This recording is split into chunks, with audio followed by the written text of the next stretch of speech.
বাবা ওই যে দেখো গুহার ভিতর থেকে অনেক ধোঁয়া বের হচ্ছে। মিনা চলো ভিতরে গিয়ে দেখে আসে কি হচ্ছে ভিতরে। বাবা আমার অনেক ভয় করছে, চলো বাসায় চলে যাই। মিনা তোমার বাবা অনেক সাহসী, চলো ভিতরে যাই। ওয়াও অনেক সুন্দর গন্ধ বের হয়েছে। আরে আমাদের জমির আলুগুলো তোমরা এইভাবে খেয়ে শেষ করছো কেন? মালিক আমাদের অনেক ক্ষুধা লেগেছিল, ক্ষুধা লাগার কারণে ঘুমাতে পারছিলাম না। পরে তোমাদের জমিতে গিয়ে দেখি তোমরা আলু লাগিয়ে রেখেছো। বাচ্চাদের সাথে করে তোমাদের আলুগুলো আমাদের বাসায় নিয়ে আসি। তোমাদের আলুগুলো খেতে অনেক মিষ্টি, একটু খেয়ে দেখো। ওয়াও এটা তো খেতে অনেক সুস্বাদু এবং মিষ্টি। আরে দুষ্টি লোকটা নীল বিষাক্ত পানি এখানে ঢালছে কেন? এই পানিগুলো তো দেখি নদীর ভিতরেই পড়ছে।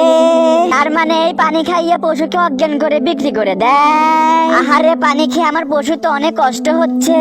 আমার ড্রোনে সব ভিডিও করে রেখে দিয়েছি, এখন সবকিছু পুলিশ আঙ্কেলকে দেখিয়ে দিব।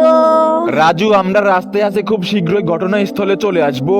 বুড়ো বেটা তুই পশুগুলোকে নিয়ে যাস তাই না? তোর আজ খবর আছে।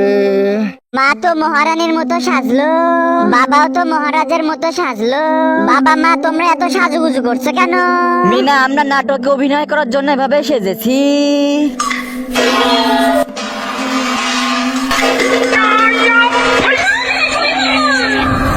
বাবা মা তোমরা অনেক সুন্দর অভিনয় করেছো, আমিও মার মতো পোশাক পরতে চাই। এই যে মিনা দেখো তো পোশাকটা পছন্দ হয় নাকি?